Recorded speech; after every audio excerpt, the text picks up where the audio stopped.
Good morning, students. Welcome to science class. How are you? I hope you all are healthy and safe at home.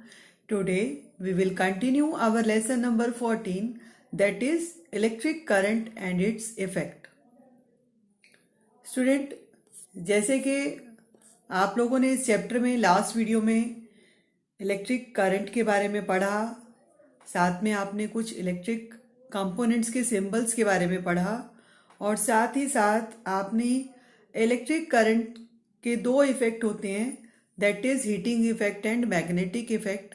आपने heating effect के बारे में पढ़ा, right?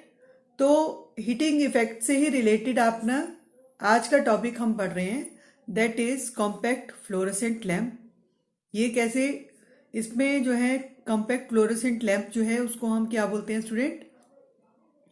It is also known as compact fluorescent light bulb. और ये जो है आज के टाइम में आपने देखा होगा कि हमारे घरों में हम बल्ब की जगह इन्हीं को CFLs को ही यूज करते हैं। क्यों करते हैं? क्योंकि ये जो है आपके लेस पावर कंज्यूम करते हैं, राइट? जो आपका ये आपको एक पिक्चर दिखाई दे रही है, ये पिक्चर है आपकी थॉमस एल्वा एडिसन की, जिन्होंने की इलेक्ट्रिक लाइट बल्ब को इन्वेंट किया था और 1879 में इन्होंने डेमोन्स्ट्रेट किया था अपना first successful electric light bulb. इसमें इन्होंने देखा, क्या डिस्कवर किया था कि जो इलेक्ट्रिसिटी है वो फ्लो करती है बल्ब के ग्लोइंग फिलामेंट से मेटल की प्लेट बल्ब के अंदर जो होती है वहां तक फ्लो करती है और इसी तरह से जो आपको लाइट जलती हुई दिखाई देती है उसके अंदर से, ठीक है? अब हम बात कर रहे हैं कि जो कॉम्पैक्ट फ्लोरोसेंट लैम्प होता है, इसके लिए जो है हमें कोई अलग फिक्सर्स की जरूरत नहीं होती। जो आपके बल्ब के सॉकेट्स वगैरह लगे होते हैं उन्हीं में ये फिट हो जाता है, इसके लिए अलग से हमें कुछ फिटिंग कराने की जरूरत नहीं होती। और जो पहला आपका कॉम्पैक्ट फ्लोरोसेंट लैम्प था वो इन्वेंट किया गया था 1890 में और इन्हें करा था पीटर कॉपर हेविट ने, इसको इन्वेंट किया था, राइट? अभी जो बल्ब के कंपैरिजन में जो आपके CFLs होते हैं वो लेस पावर होती है, उनमें कंज्यूम करते हैं और बहुत ही अच्छी रोशनी देते हैं। जैसे कि बल्ब की लाइट अच्छी होती है, सेम अमाउंट की विजिबल लाइट होती है। लेकिन क्या होता है कि ये जनरली जो होते हैं ये आपके हायर प्राइस होता है इनका, कंपैरेटिवली बल्ब के इनका प्राइस थोड़ा सा ज़्यादा होता है। स्टूडेंट, जब भी कभी आप CFLs को खरीदें तो ISI मार्क क्यों देखें? क्योंकि ISI जो मार्क है उससे ये श्योर हो जाता है, इंश्योर क्या हो जाता है कि जो CFLs हैं वो सेफ होते हैं और जो उसमें एनर्जी की वेस्टेज होती है वो मिनिमम होती है। तो जब भी कभी आप जाएं तो क्या करें, आप ISI मार्क को ज़रूर देखें। अब हम बात करें अपना next topic, that is electric fuse. Student, electric fuse के बारे में पढ़ रहे हैं हम। जैसे कि स्टूडेंट, अगर ऑप्टिमम करंट फ्लोज होता है हमारे किसी इलेक्ट्रिक अप्लायंस में, ऑप्टिमम करंट से समझते हैं आप कि जब किसी अप्लायंस को जितना करंट चाहिए अगर उतना करंट आपके उस अप्लायंस में आ रहा है तो वो जो है वो वर्क इफेक्टिवली करता है। लेकिन अगर उस अप्लायंस में वर्क जो है करंट ज्यादा फ्लो करने लगेगा, मान लीजिए किसी अप्लायंस को करंट की जरूरत है 100 वोल्टेज की, लेकिन 100 से ज्यादा हो गया है, करंट पास हो रहा है, तो ऐसे में क्या होगा, वो अप्लायंस जो है वो खराब हो जाएगा, डैमेज हो जाएगा। तो उसको बचाने के लिए जो है, so to prevent electric appliances from getting damaged as a result of excessive passage of current through them, we use a safety device। हम एक सेफ्टी डिवाइस यूज करते हैं जिसको कि हम फ्यूज कहते हैं। और अब ये फ्यूज का जो वर्क होता है स्टूडेंट, ये जो है ये हम सेफ्टी डिवाइस को यूज करते हैं अपने इलेक्ट्रिक सर्किट में और ये जो वर्क करता है ये करता है on the basis of principle of heating effect पे, राइट? जो आपका ये देखेंगे आप, सॉरी, आपका ये है आपका principle of heating effect of electric current पे ये जो है काम करता है फ्यूज। अब कैसे करता है, क्या होती है इसकी स्ट्रक्चर स्टूडेंट? जो फ्यूज होता है वो कंसिस्ट होता है थिन वायर से और ये जो वायर होती है वो एलॉय की बनी होती है। एलॉय के बारे में आपने पढ़ा है कि 2 या 2 से ज्यादा मेटल्स है ना का बना हुआ जो मिक्सचर्स होता है वो एलॉय होता है और एलॉय का जो मेल्टिंग पॉइंट होता है वो लो होता है। एक ऐसा एलॉय की वायर यूज की जाती है जिसका मेल्टिंग पॉइंट लो होता है। अब इसको कहाँ रखा जाता है? इसको प्लेस किया जाता है स्मॉल ग्लास सिलेंड्रिकल ट्यूब में या सिरेमिक कंटेनर में। मैं आपको पिक्चर दिखा रही हूँ। ये आपका है सिरेमिक कंटेनर के अंदर हमने जो एलॉय की वायर है वो जो है फिक्स कर रखी है, प्लेस करी हुई है। और ये आपका कार्ट्रिज फ्यूज जो आपको ट्यूब लाइक स्ट्रक्चर दिखाई दे रही है, ये आपका कार्ट्रिज है। ठीक है, कार्ट्रिज फ्यूज है। अब क्या होता है कि इसमें क्या करते हैं हम, उसको फिक्स कर देते हैं आपका वायर को। तो इसको इस तरह से डिजाइन किया जाता है कि इसमें जो है certain maximum amount of current, मतलब कुछ एक करंट की एक मैक्सिमम हम फिक्स कर लेते हैं कि इस अमाउंट से ज्यादा जो है अगर इसमें जाएगा तो ये जो फ्यूज है, क्योंकि अगर एक हम फिक्स कर लेते हैं कि अगर उसमें उससे ज्यादा प्रोड्यूस होगा करंट, सपोज हमारा फ्यूज जो है वो हमने माना हुआ है कि वो 200 वोल्टेज आपका उसकी कैपेसिटी वो झेल सकता है। तो सपोज अगर 200 से ज्यादा वोल्टेज हमारा करंट आएगा तो वो क्या होगा कि उसकी हीट से, ये जो हाई करंट की वजह से हीट ज्यादा प्रोड्यूस होगी और जो फ्यूज वायर है वो मेल्ट होने लगेगा, जिसकी वजह से मेल्ट होने की वजह से सर्किट जो है वो ब्रेक हो जाएगा।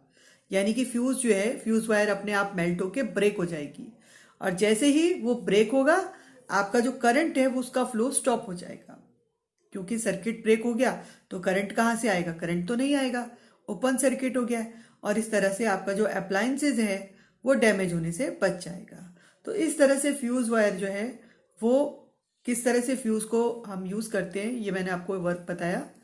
इसका बेसिक प्रिंसिपल होता है heating effect of current, right. अब जो फ्यूजेस होती हैं वो जनरली डिफरेंट काइंड्स के होते हैं और डिफरेंट पर्पस के लिए हम यूज करते हैं, यानी कि एक ही फ्यूज को हम सब जगह यूज नहीं कर सकते।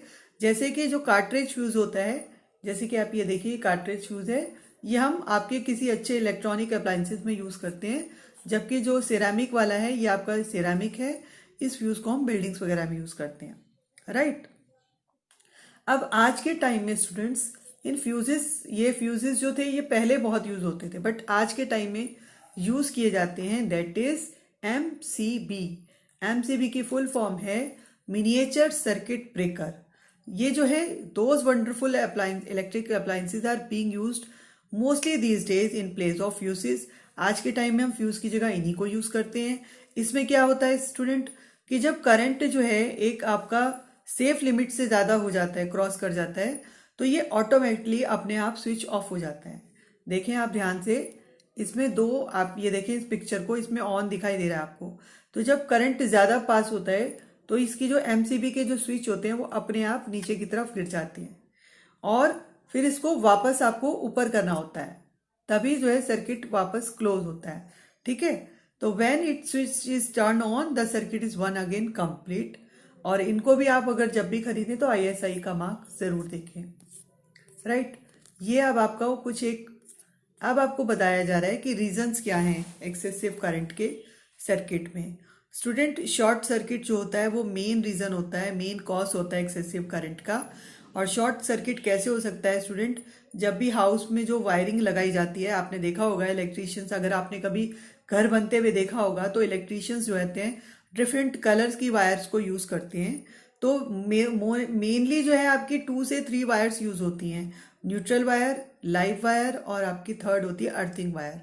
और जो है जब न्यूट्रल वायर और आपकी जो लाइव वायर है जब वो किसी वजह से आपस में कनेक्ट हो जाती हैं, या इंसुलेशन ऑफ वायर हो सकता है, या आपकी जो वायर्स हैं वो कहीं से कट फट जाएं, वियर एंड टियर, है ना, तो उसकी वजह से भी आपका शॉर्ट सर्किट हो सकता है। तो शॉर्ट सर्किट जो होता है वो मेन कॉज होता है एक्सेसिव करंट का।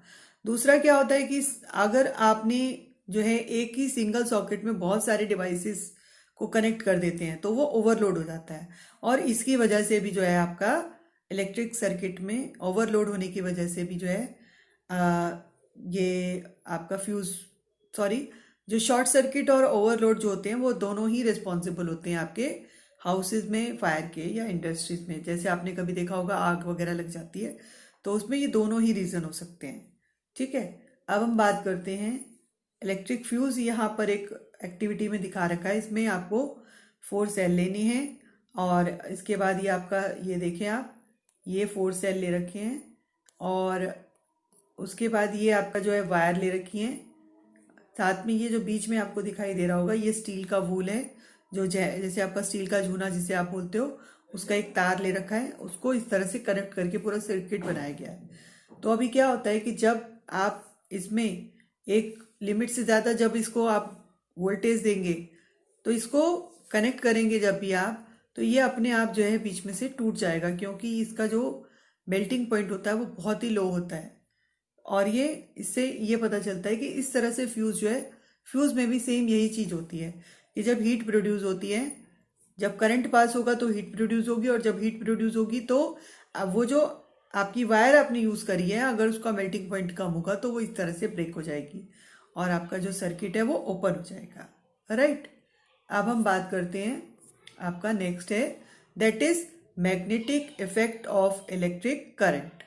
स्टूडेंट, इसमें जो है ये बताया जाता है कि किस तरह से एक करंट कैरिंग कॉयल जो होती है वो मैग्नेट की तरह बिहेव करती है। स्टूडेंट, कॉयल जो होती है वो क्या होती है कि आपकी कोई भी वायर है उसको आप राउंड सर्किल शेप में आप जब कनेक्ट करते हैं तो वो कॉयल का तरह बिहेव करती है।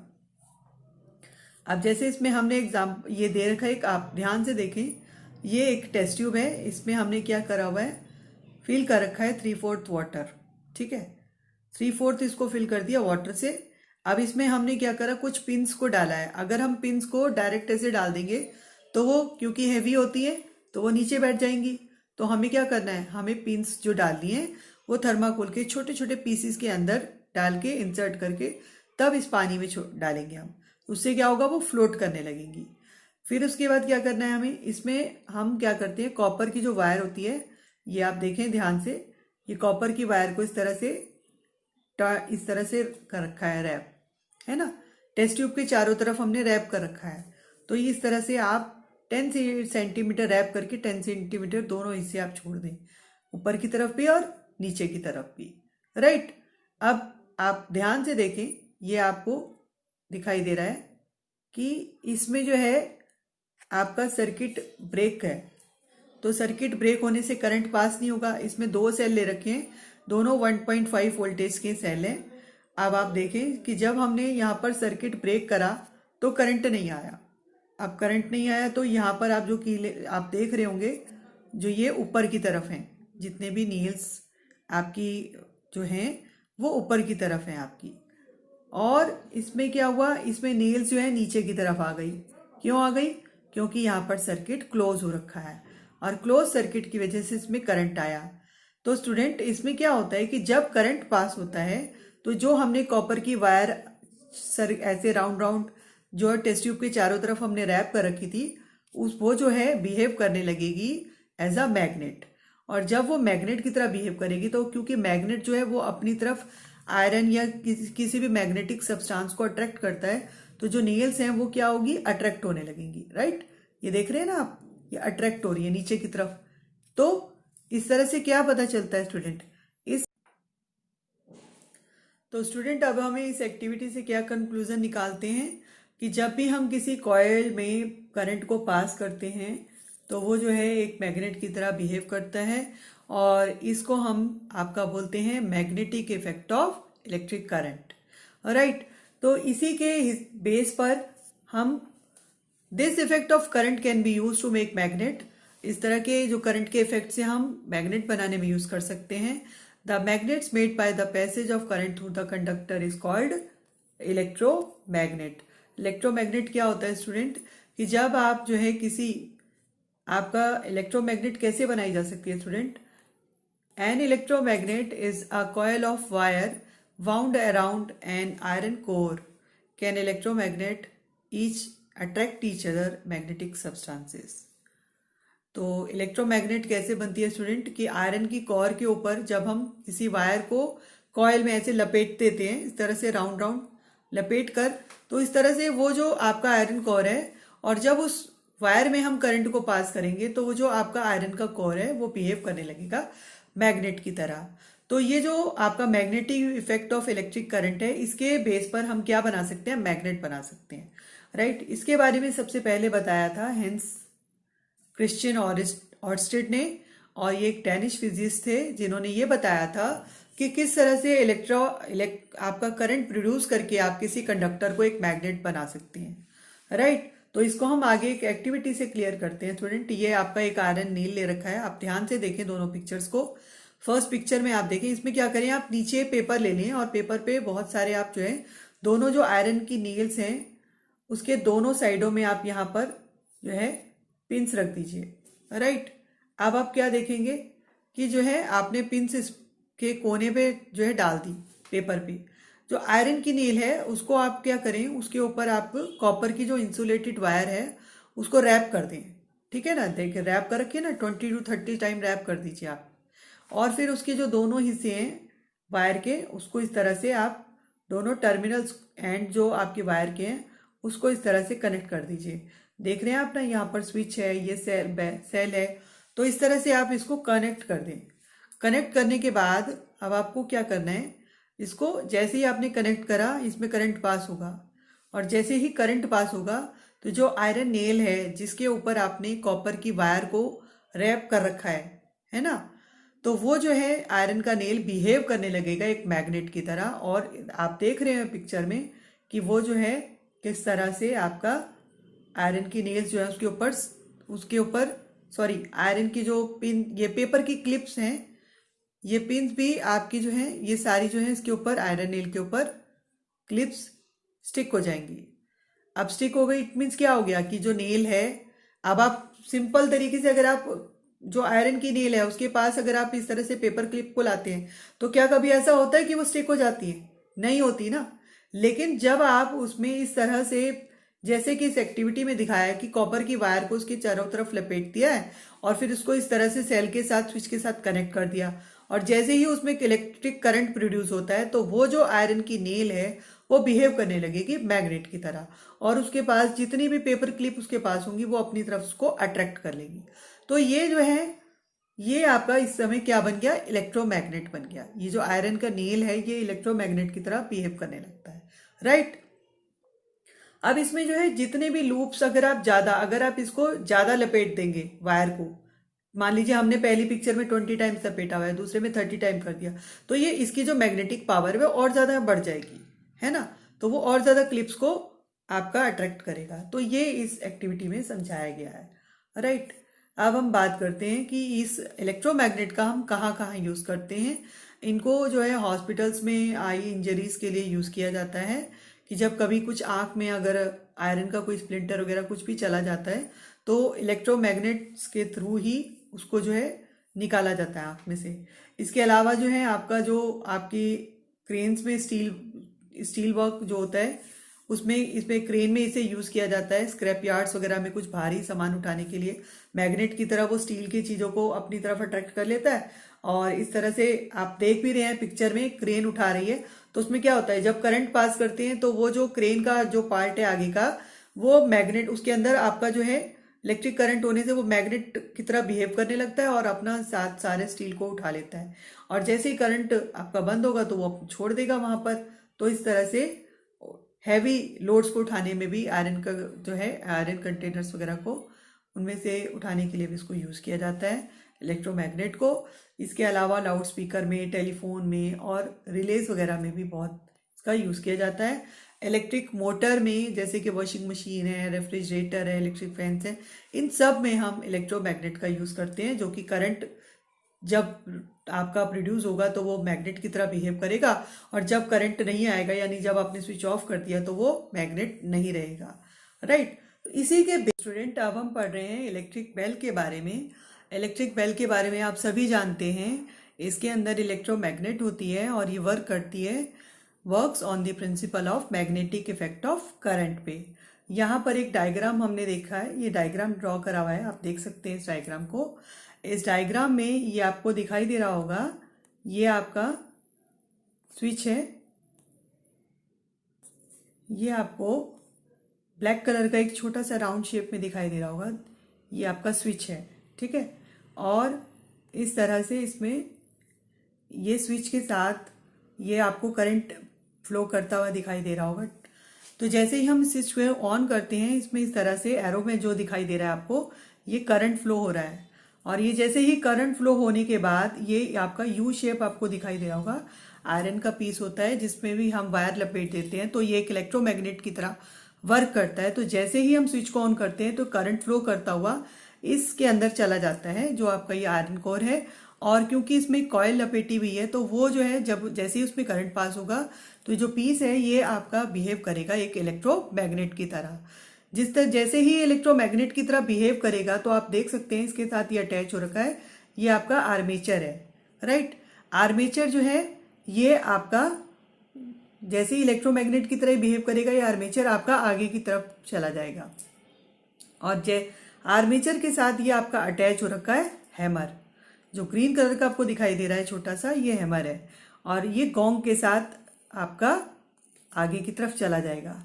ये आपका ब्लू कलर का जो आपको दिख रहा है ये गोंग है। तो हैमर गोंग के साथ टच होगा तो बेल की आपको आवाज सुनाई देगी, ठीक है। अब जैसे ही आपका जो है आर्मेचर आगे की तरफ आया, राइट, अब आप ध्यान से देखें दोबारा, ये आपका आर्मेचर आगे की तरफ आ गया, तो क्या होगा, ये कनेक्ट इधर आपका कॉन्टेक्ट स्क्रू के साथ हो रखा है, और ये कॉन्टेक्ट स्क्रू आपके कनेक्ट हो रखे हैं वापस यहाँ सेल के साथ, राइट। दिख रहे हैं ना आपको, इस तरह से करंट का निशान भी मैं आपको दिखा रही हूँ। तो जैसे ही आर्मेचर आगे की तरफ चला गया तो जो सर्किट है ये आपका ब्रोक हो जाता है, सर्किट जो है ओपन हो जाता है। और सर्किट ओपन होने पर क्या होगा, इसमें करंट फ्लो नहीं करेगा और ये बंद हो जाएगा, जैसे स्विच बंद हो जाता है उस तरह से, राइट। तो जैसे ही करंट आपका बंद होगा तो ये इलेक्ट्रोमैग्नेट की तरह बिहेव करना बंद कर देगी जो आयरन की पीस है। और ये आप जैसे ही ये इलेक्ट्रोमैग्नेट की तरह आपका बिहेव करना बंद करेगी, ये आर्मेचर वापस पीछे की तरफ चला जाएगा, इनिशियल पोजीशन पर आ जाएगा। इनिशियल पोजीशन पर आने के बाद ये फिर से कॉन्टेक्ट स्क्रू के साथ ऐड हो जाएगा और फिर से ये सर्किट आपका क्लोज हो जाएगा। यानी कि फिर अगर आप स्विच को ऑन करेंगे तो वापस वैसे ही करंट फ्लो करने लगेगा। तो इस तरह से जो इलेक्ट्रिक बेल है वो वर्क करती है। इसके मेन पार्ट्स होते हैं electromagnet, armature, contact spring, contact screw, adjustment और हैमर और गोंग होती है, राइट।